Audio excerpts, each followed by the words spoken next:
I've been thinking a lot about how to portray Israel in a realistic way. Because sometimes you see these scenes of people really dancing around the horror in the bomb shelter and having a great time, and people being really nice to each other. You know how nice my neighbors are to me? They actually locked me in the bomb shelter almost. They shut the door. It reminded me of Anton Chekhov's play, The Cherry Orchard, where he says they forgot man and they just forget this servant staying behind. It's because I didn't realize there is such a thing as social status. It's in every society. And in this society, the young people are way up there. If you work in high tech, you're sky high status. But you know what? When I'm saying this, it means nothing to me. Here's a store owner who sold me a bad thing, wouldn't even give me the money back, gave me some plastic shit in return. Why? Is it his business? No. People here are not very generous, to say the least. People here do not look after the elderly, to say the least. If you're old and frail, find another place in which to be old and frail. Definitely not in the Middle East during a rocket attack. Yes, there are kind people here. If I fall flat on my face, there will be somebody lifting me. But, sorry, I have to drag her away from the pet shop, which doesn't give too many freebies, but he gives her a little piece of, a little snack. So, just to make sure people understand, before you come to Israel, you should know this is the jungle and the survival of the fittest. And who are the survival of the fittest? The high-tech people who can work from home. They can just take their shitty computer, do the shitty algorithms or whatever the shit from wherever they are. These are the people that will survive.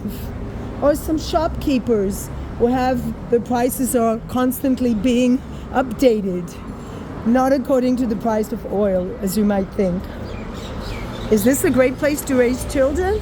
If you want your kids to be psychopaths and neurotic and have post-trauma for the rest of their lives, perfect place. If you want your kids to go to a therapist for the rest of life or need therapy, perfect place.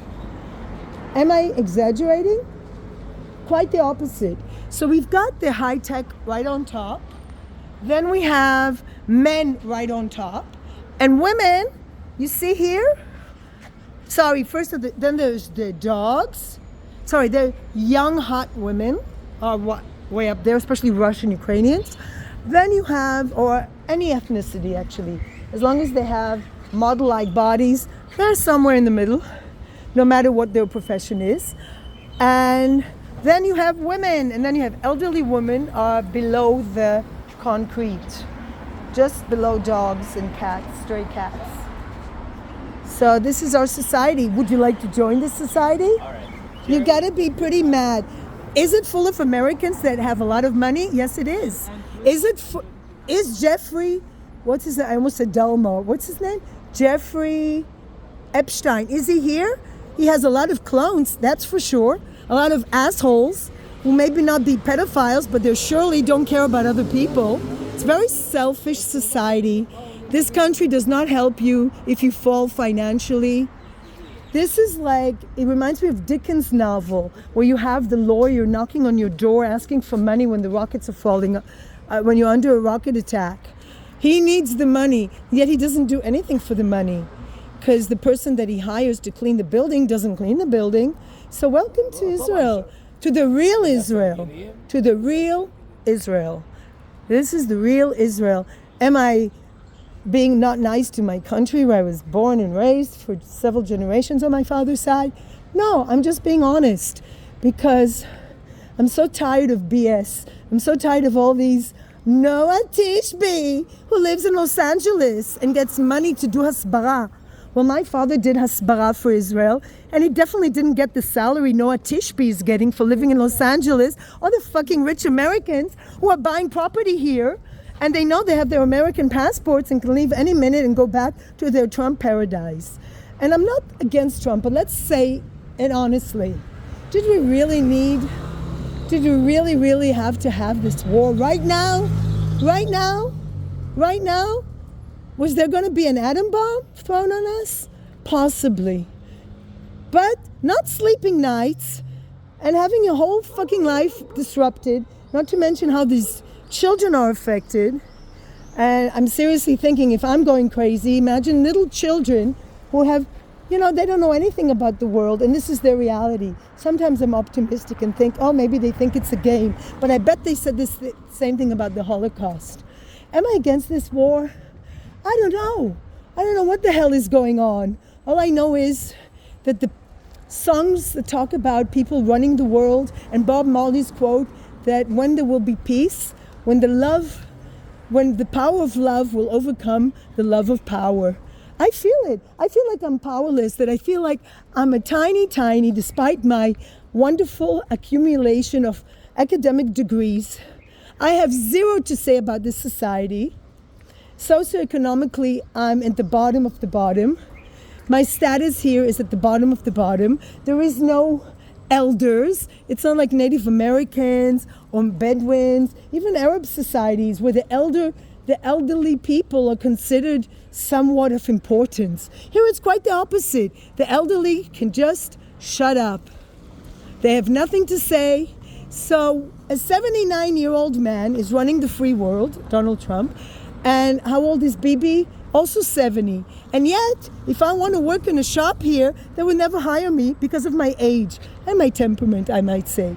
But, that's another thing. You would think that they want somebody with a lively temper. But this is how it is. This is how it is. This is the place where the mad flourish, as long as they have money. Where money makes a difference. Where money matters, like our man of our tribe, Randy Newman, said. It's money that matters.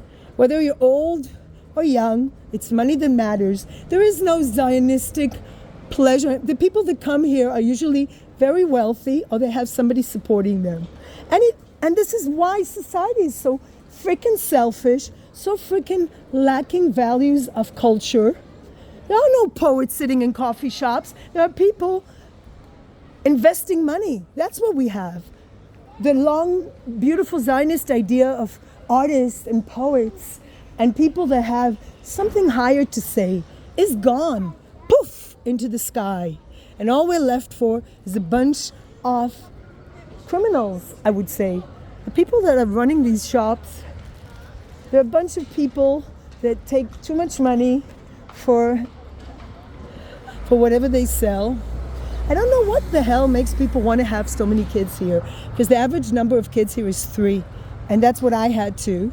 But I didn't bring them up in a place where you have to go to a fucking bomb shelter, and the education is that a woman with a master's degree is lesser than a teacher's assistant who appeared on Big Brother and yells at people. So this society is completely insane, and my mother was very happy I wasn't living here.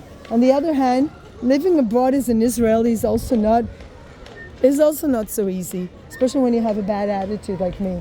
And especially here, at least I can tell a joke, 1 or 2 people will understand it. And living in a place where nobody understands your joke and people don't have a sense of humor, it's kind of difficult. Sadly, that's where I was heading. So, am I complaining? At least we have good weather. Sometimes I think all those years I spent abroad in places that had bad weather that affected me definitely, and where I felt that nobody gets my jokes, at least here, somebody will get my joke. And there are people that love to adopt and rescue dogs. Now I'm going to say good things about Israel. There are caring parents, but they're not religious.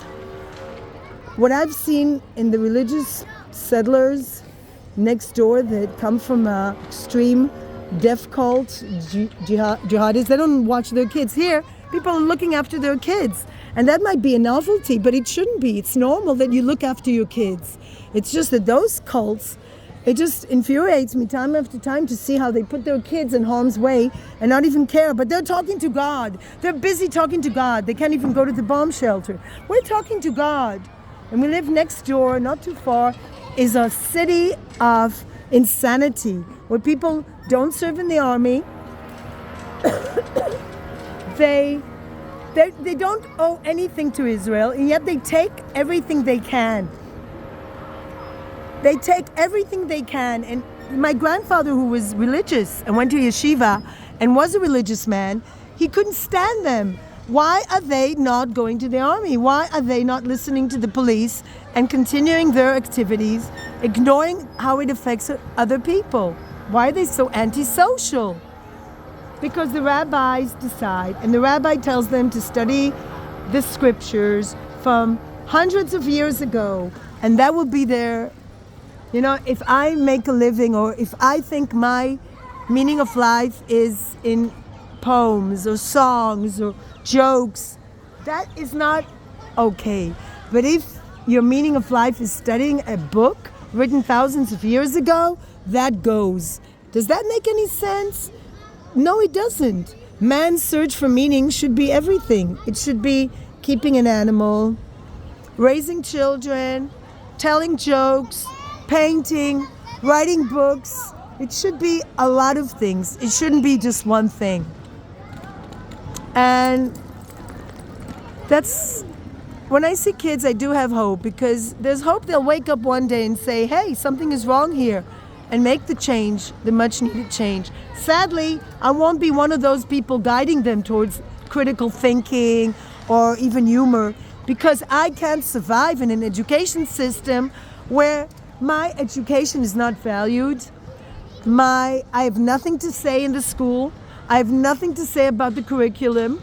And a teacher's assistant who curses me and makes sexist comments is valued and can be there for years doing nothing the whole day, cooking in the teacher's room and gossiping. And he's going to be there. But a teacher with a master's degree from one of the best colleges in the U.S. is not going to be there, because no educated person can be in a place that doesn't value education. And that's the education system in Israel, which I've decided finally to say goodbye to, although I'm still hopeful one day somebody will come and say, come, teach in our school, make our kids laugh and sing and learn English in the way English should be taught. But instead of it, I'm always falling into the same places where my education means nothing. My ideas mean nothing. My opinions mean nothing. And it's not that I'm an egomaniac, but I want to be in a place where I have some influence. And when I can't influence anything, and a teacher's assistant can just do whatever he wants, and the teacher's assistants usually do nothing. So why are you even there? Why do you even get hired? Why do you even get money? Just sit on your ass and stare in the air. Sometimes they're on the phone, while you have to struggle to keep a class with diverse learners. Some of them don't even know how to read and write. That's right. There are kids in North Tel Aviv with millionaire parents, and I actually had a talk with the father, and he actually doesn't know how to read and write either, because you don't need to read and write. You just need money and pay somebody to do the writing for you, not to mention computers. It's amazing how education means nothing. And like Albert Einstein said, in the future there will be technical idiots, and that's what we have. We have a country or an area of technical idiots. Next door we have a city, not next door, but two cities from here, a city that has people that are busy reading scriptures of thousands of years ago. This is what we are. We are completely chelem. It's a crazy society. And I think societies all over the world are worth criticizing. They do not value people that are older. They do not value women, right? A lot of them don't value dogs, especially in the Middle East. When we make a list of things that are in Israel and not in other countries, can we add dogs to it? Can we please add dogs? Why is it always LGBT? This is the only country that values LGBT. Okay, but what about dogs? Something very simple to understand. This is the only country in the Middle East where dogs have shelters, where dogs are rescued. And yes, there are stupid people that buy dogs still from pedigree dogs from pedigree breeders, whatever they are, dogs and cats. But this is a place where people rescue animals. They adopt. They have They have non-profits that are giving these dogs food and shelter. That's not something to take for granted. Where else in the Middle East do people take care of dogs? Where? Dubai, where they're abandoned by the wealthy owners who have left Dubai because of a few rockets? Well, come to our neighborhood. We have a little bit more than few rockets and nobody's abandoning. Quite the opposite. People are coming here. Just so you know, we have more people here than Switzerland. And there's a reason why. And here I'm becoming patriotic. The reason we are here. Well, there's something here, je ne sais quoi, to hint for the French immigrants. The world for Jews is not a happy place. And if you want to not have to hide your identity, and you want to actually speak your language and be able to express it and have some sort of, an attempt of a Israeli Jewish culture, this is the place to be. People who want to raise children that are ninja kids, this is the place to raise them. They're not raised to kill other people, but they're raised to be proud. They speak the language of our ancient ancestors. There's something very beautiful in that. And I'm a little bit sorry I didn't do it. I'm really sorry, to be honest. And I'm very envious of people that have the courage to survive here financially, first of all. Because I don't know how they do it. How do you raise 3 kids in a country with who's so expensive, that's so expensive, and if you fall financially, you get zero help? How do you do it? I don't know. You have to be pretty strong and pretty smart, streetwise. I don't know. I'm not like that. And look at all these people continuing to build as we speak. They're still working on construction, even though 2 construction workers were killed. Not in this building site, but they were killed. And yet they continue to work. They continue to work. I really admire people like that.